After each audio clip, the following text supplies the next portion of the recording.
Сайн байцгаана уу та бүхэнд өнөөдрийн мэндийг хүргэе. Өнөөдрийнхөө видео бичлэгээр бид нэр дид алгоритм дотор параметр утгуудыг өгөөд тэргээр дамжуулж хэрхэн өгөгдлийг хэвлэх талаар тайлбарлая. Нэг ёсондоо функц үүсгээд функцэн дээр аргумент утгуудаар өгөгдлүүд үр дүн өгөөд тэрийн хооронд нь утгын буцааж байгаа жишээ оръё. За энэ хүү жишээг орохдоо та бүхэндээ хоёр тооны нийлбэрийг хэрхэн олох талаар тайлбарлая.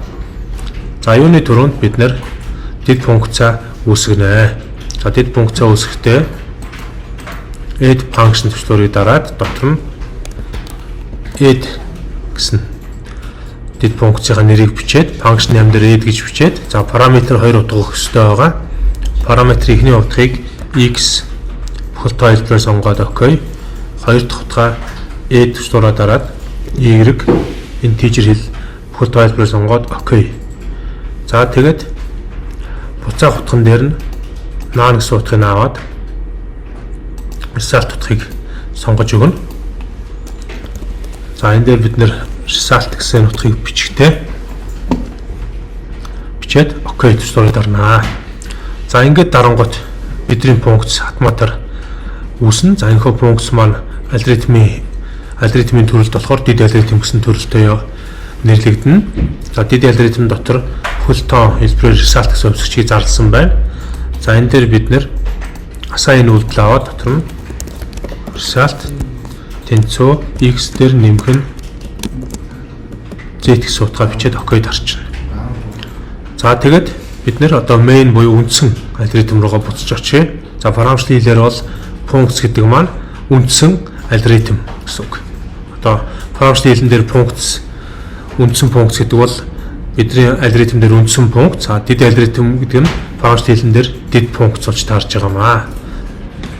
За одоо энэ дээр бид нэр declare блок схем дотроо A, B, C гэсэн гурван тоог таслаад тусгаарлаж хооронд нь зарлаад integer буюу бүхэл тайлбараар зарлаад өгнө.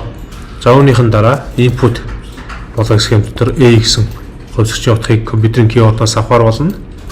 Дараа нь B гэсэн хувьсгчийн утгыг компьютерийн keyboard-аас авахар input блок схемийг сонгож дотор нь B гэж бичигөөд OK дарнаа. За энэ хоёрын үр дүн хооронд нэмээд гаргахын тулд assign гэсэн блок схем дотор C тэнцүү add гэдэг дид функцийн нэрийг тавиад өөрийнхөө алтан дотор A, B гэсэн таслаа бичээд тусгаарлаад өөрийнхөө алтан хаагаад OK дарна. За ингэсний дараагаар бид нэр output дүрсэн дотроо C-ийн утгыг хэвлэнэ. За энэ хүү програма буюу одоо алгоритм ажиллуулад үзье. За Z-ийн утга зарлагдаагүй байна гэсэн алдаа заасан байна. Result тэнцүү x дээр нэг хүн Z гэсэн Z-эн дээр алдаа заасан. Яагаад алдаа заасан бэ гэхээр дээр нь дид функцэн дээр x, y гэсэн хоёр утга биччихээд Z-ийн утгыг буруу хувьсгч оруулж ирээ бичсэн байна. Одоо энэ Z-ийг y-гээр солиод OK дарнаа. За буцаад дид функц руугаа очие. За дахиад ажиллуулад үзье. За A-гийн утганд бид нэр A-ийн утганд 56 гэсэн тоо өглөө. B-ийн утганд 98 юм уу 89 гэсэн тоо өгсөн ч болно. За ингээд бид нэр 89 гээ тоо өгье. За ингээд энтер дарахад хоёр тоо хооронд нэмээд 145 гэсэн хариу үр дүн гаргаж байна. За тэгвэл энэ хүү програм маань яаж ажиллаж байгааг хувьсгч харах цонхоор та бүхэндээ тайлбарлая. Variable watch цонх руугаа ороод одоо layout Windows цонхон дотор variables and console гэсэн цонхыг сонгоод та бүхэндээ хэрхэн ажиллаж байгаа утгыг харуулъя. За энэ дээр харагдаж байгаа variable watch цонхон дээр байгаа энэ гурван хувьсгчийн утга бол тухайн үндсэн функцэн дээр харагдаж байгаа ABC хувьсгчийн утгууд харин дид функцийн хувьсгчийн утгууд болохоор энэ дээр давхар харагданаа. За одоо програма хэдүүлээ step by буюу алхамаар ажиллуулж туршиж үзье. За step горимн дээр тавиад үндсэн алгоритм эхлэхэд санахаа үүрэн дээр ABC гэсэн гурван хувьсгчийн нэрээр санахаа үүрийг нэрлэж аваад за энэ дээр үйлдэл хийж эхэлнэ. За эхэнд хэрэглэгч компьютерийн keyboard-оос эхний тоогоо оруулна. За 45-г оруулаа enter даръя. За A гэсэн санахаа үүртэй A хөвсчихэд 45 гэсэн тоон утгыг хадгалж өгсөн байна. За дараа нь B-ийн утгыг компьютерийн keyboard-оос оруул гэж input блок схемээр асууж байна. 89-г оруулаа enter даръя. За дараа нь B-ийн утганд 89 гэсэн утга орсон байна. Санахаа үүрэн дээр. За одоо C-ийн утганд энэ хоёрын хооронд нэмээ хадгалах гэж байна. За энэ мөрөн дээр үйлдэл ирсэн. Дараагийн next руу оръё. За энэ did функц руу түрүүний A, B гэсэн хоёр утга маань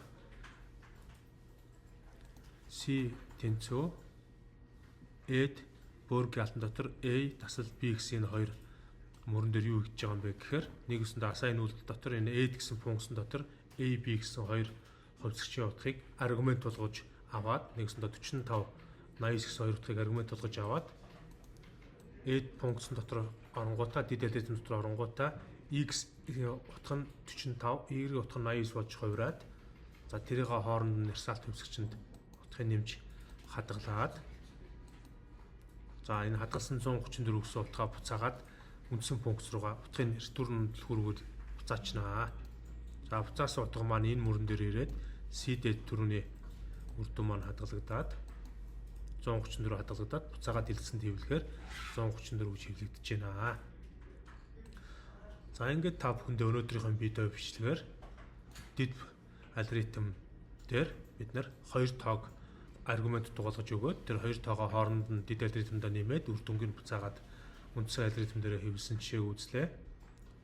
Өнөөдрийн бичлэг тань таалагдсан бол манай бичлэгийг лайктаараарай. За мөн манай Pro Exact Team-ийн сувгийг subscribe хийж дагаараа бусад найз нөхөддөө шеэр хийж бичлэгүүдийг маань шеэрлээрэй. За магадгүй танд манай бичлэг таалагдсан бол бяцхан сэтгэлийн хандив өргөөрөө анхаарлаа тулсан та бүхэнд баярлалаа.